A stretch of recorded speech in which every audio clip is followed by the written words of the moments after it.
Welcome to NCIX Tech Tips. Today's episode is the guide on benchmarking and tweaking and monitoring utilities.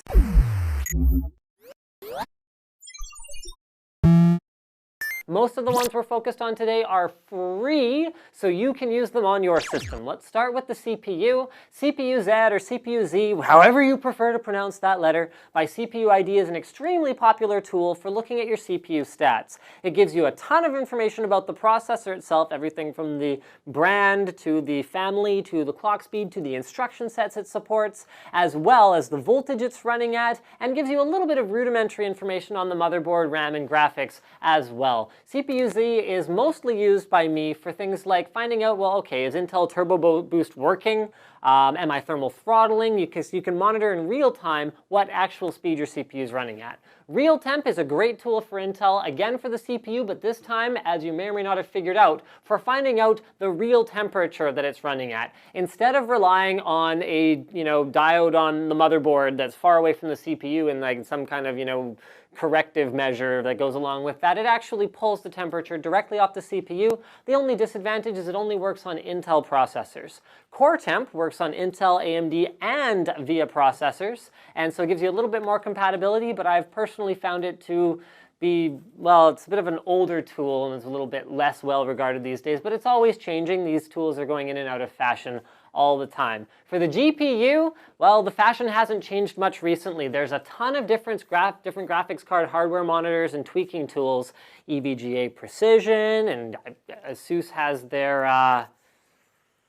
can't remember what it's called, but everyone has one. By and large, the most popular one seems to be MSI Afterburner. The thing is that they're all based on Rivituner. They're all based on the same underlying framework, but it's just a matter of who has the most appealing skin and the easiest UI for interfacing with that framework. So it can tell you all kinds of things like your GPU temperatures, GPU load, the clock speeds they're running at, your fan speeds, as well as allowing you to tweak a bunch of cool stuff as well. GPU-Z gives you a bit of different information about your GPU, more like CPU-Z, but for your graphics card. So it tells you like, the process node it was manufactured on, the code name of the core, the clock speed it's running at, all that kind of cool stuff. But I mean, contrary to what you might think, it's not actually made by the same folks. Very useful tool as well.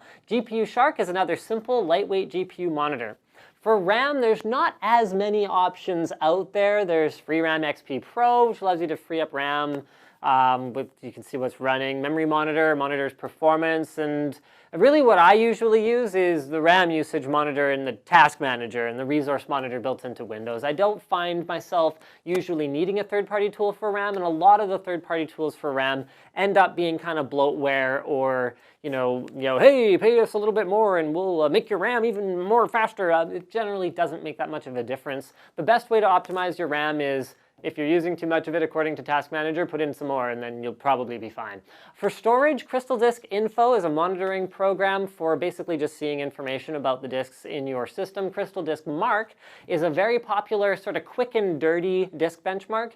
It's hard to say how much usefulness it has because it doesn't tell you too much about the real world performance, but particularly for speed freaks who are running a bunch of SSDs and RAID 0, utilities like Crystal Disk Mark and Atto are quick and dirty ways to find out, okay, well, does that setting I just changed, does it positively or negatively impact it before you run a more time-consuming benchmark.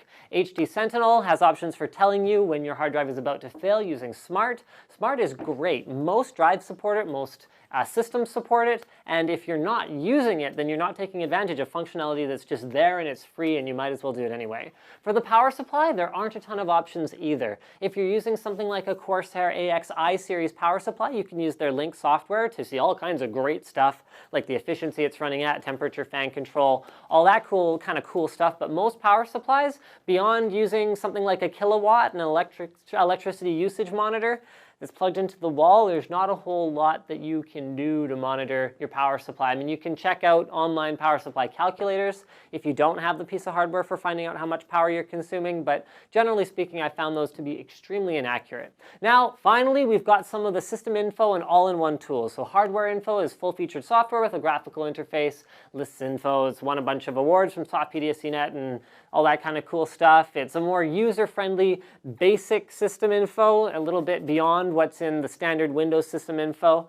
So that seems to be one of the favorites out there. Some people who don't mind actually paying for software might pick up AIDA64. I personally love AIDA64. It's unfortunately not free, like I said, but it gives you all the information you could want about your system and has some really effective built-in benchmarking tools as well. One more benchmarking tool that isn't on our notes, but that I do want to mention is ASUS's new ROG benchmarking tool. That is something that's very much in development. V2.0 is in alpha right now. I have a link to it, and it's actually kind of cool. It's completely open source. All the benchmarks are, non-ASUS biased, non-ASUS developed. They're just bringing it all together into a nice clean GUI, and it looks very, very compelling. So I think that pretty much wraps this episode up, guys. Thank you for checking out this episode of NCIX Tech Tips. And as always, don't forget to subscribe for more videos like this from ncix.com.